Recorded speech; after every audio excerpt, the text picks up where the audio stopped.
32 ವರ್ಷದ ಹಿಂದೆ ನಡೆದಂಥ ಕಾಶ್ಮೀರದ ಘಟನೆ ಸ್ಟಿಲ್ ಟುಡೇ ಇವತ್ತಿಗೂ ಗುಂಡು ಹೊಡಿತಾ ಇದ್ದಾರೆ. ಇಸ್ಲಾಮಿನಿಂದ ಗುಂಡು ಹೊಡಿತಾ ಇದ್ದಾರೆ, ಇಸ್ಲಾಮಿಗೋಸ್ಕರ ಹೊಡಿತಾ ಇದ್ದಾರೆ, ಇವತ್ತಿಗೂ ಓಡಿಸ್ತಾ ಇದ್ದಾರೆ. ಅಲ್ಲಿ 562 ಜನ ಸರ್ಕಾರಿ ನೌಕರರು ರಾಜೀನಾಮೆ ಕೊಟ್ಟು, ಶ್ರೀನಗರ ಭಾಗದಲ್ಲಿರುವಂಥ ರಾಜೀನಾಮೆ ಕೊಟ್ಟು ಅವರು ಜಮ್ಮುಗೆ ಬಂದಿದ್ದಾರೆ, ಓಡ್ತಾ ಇದ್ದಾರೆ. ಅದಕ್ಕೆ ಕಣ ಹೇಳೋದು ಒಳ್ಳೆಯವ್ರಿಗೆ ಕಾಲ ಇಲ್ಲ ಅಂತ. ಸೊ ಹೇಳಬೇಕಾಗಿದ್ದು ನೀವು ರಾಂಗ್ ವ್ಯಕ್ತಿಗೆ ಹೇಳ್ತಾ ಇದ್ದಾರೆ, ರಾಂಗ್ ಇವತ್ತು ಹಿಂದುತ್ವಕ್ಕೆ ಹೇಳ್ತಾ ಇದ್ದೀರಿ. ಮುಸ್ಲಿಮರಿಗೆ ಹೇಳಬೇಕದನ್ನು. ನೀವು ಪ್ರಮೋದ್ ಮುತಾಲಿಕರಿಗೂ ಕೇಳಿದ್ರಿ, ನೀವು ಯಾಕೆ ಭಾಷಣ ಮಾಡಿ ಪ್ರಚೋದನೆ ಕೊಡ್ತೀರಿ, ಕೊಲ್ಲದಿದ್ರೆ ನೀವೇ ಹೋಗಿ ಕೊಲ್ಲಿ ಅಂತ. ಸೇಫಾಗಿ ಹೋಗಿ ಊರು ಸೇರ್ಕೋಕಂಡ. ಈ ದೇಶದಲ್ಲಿ ಬಡವರ ಮಕ್ಕಳನ್ನ ಯಾಕೆ ಆಳ್ತಾಳ್ಬೇಕು? ಒಂದು ನಿಮಿಷ ಬಡವರ ಮಕ್ಕಳನ್ನ ಪ್ರಚೋದನೆ ಕೊಟ್ಟು ಕಾಡಿಗೆ ಸೇರಿಸಿ ನಕ್ಸಲರನ್ನಾಗಿ ಮಾಡಿದಂಥವರು ಯೂನಿವರ್ಸಿಟಿಗಳಲ್ಲಿ ಪಾಠ ಮಾಡ್ಕೊಂಡಿದ್ದಾರೆ. ಮೈ ಫ್ರೆಂಡ್, ಕೇಳಿಸ್ಕೊಳ್ಳಿ, ಪೂರ್ತಿ ಕೇಳಿಸ್ಕೊಳ್ಳಿ. ಯೂನಿವರ್ಸಿಟಿಗಳಲ್ಲಿ ಪಾಠ ಮಾಡ್ಕೊಂಡಿದ್ದಾರೆ. ಅಯ್ಯಯ್ಯೋ, ಇವ್ರಿಗೆ ಹೆಂಗ್ರಿ ಹೇಳೋದು ಇವ್ರಿಗೆ ರೇ? ಅವ್ರ ಮಕ್ಕಳು ಫಾರಿನ್ ಯೂನಿವರ್ಸಿಟಿಗಳು ಚೆನ್ನಾಗಿ ಓದ್ತಾ ಇದ್ದಾರೆ.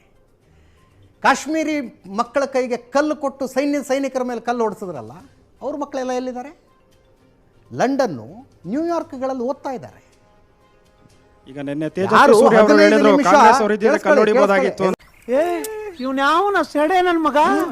ಎಜಾಜ್ ಪಾಷಾ ಪ್ರಶ್ನೆ ಕೇಳಿದವ್ರಿಗೆ ಉತ್ತರ ಕೇಳಿಸ್ಕೊಳ್ಳೋ ಧೈರ್ಯ ಇರಬೇಕು, ಇಲ್ಲದಿದ್ರೆ ಪ್ರಶ್ನೆ ಕೇಳಕ್ ಹೋಗ್ಬಾರ್ದು. ಇದು ಆಕ್ಚುಲಿ ಚೆನ್ನಾಗಿರೋದು. 15 ನಿಮಿಷ ಪೊಲೀಸರನ್ನ ಹಿಂದೆ ಸರ್ಕಳಿ ನಮ್ಮ ತಾಕತ್ ನಾವು ತೋರಿಸ್ತೀನಿ ಅಂದಂಥವ್ರ ಮಕ್ಕಳು ಅಣ್ಣತಮ್ಮಂದ್ರು ಯಾರು ಖಡ್ಗ ಹಿಡ್ಕೊಂಡು ರಸ್ತೆಗೆ ಬಂದಿಲ್ಲ. ಅವರು ತಮ್ಮ ಎಸಿ ರೂಮ್ಗಳಲ್ಲಿ ತಾವು ಕೂತ್ಕೊಂಡಿರ್ತಾರೆ. ಗುಸ್ತಾಕೆ ನಬಿ ಕಿ ಏಕಿ ಸಜಾ ಸರ್ತನ್ ಸೆ ಜುದಾ ಹೇಳಿದವ್ರು ಯಾರು? ಸ್ಟೇಜ್ ಮೇಲೆ ಕತ್ತರಿಸಿದವ್ರು ಯಾರು? ತಲೆ ಕತ್ತರಿಸಿದವ್ರು ಯಾರು? ಆ ಮಾತನ್ನು ಹೇಳಿದವರು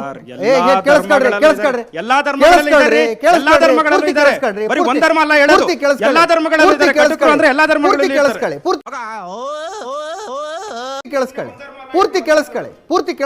ಗುಸ್ತಾಕೆ ನಬಿ ಕಿ ಏಕಿ ಸಜಾ ಸರ್ತನ್ ಸೆ ಜುದಾ ಅಂತ ಭಾಷಣ ಮಾಡಿದವರು ಕವಿಗೋಷ್ಠಿಗಳಲ್ಲಿ ಕೂತ್ಕೊಂಡು ಈಗಲೂ ಪದ್ಯ ಓದ್ತಾ ಇದ್ದಾರೆ. ಯಾರು? ಆವಾಗ ನಿಮ್ಮ ಪ್ರಶ್ನೆ, ಹಿಂದೂ ಆಗಿರ್ಲಿ, ಮುಸ್ಲಿಂ ಆಗಿರ್ಲಿ, ಕ್ರೈಸ್ತ ಆಗಲಿ, ಪಾರ್ಸಿ ಆಗಲಿ, ಯಾರಾದ್ರೂ ಹಿಂಗೆ ಬರ್ತೀರಿ ನೀವು. ಇದು ಈ ಪ್ರಶ್ನೆಗಳನ್ನು ಕೇಳಿದಾಗ ಯಾರಾದ್ರೂ ಆಗಿರ್ಲಿ ಅನ್ನೋದು ಬರುತ್ತೆ ನಿಮಗೆ.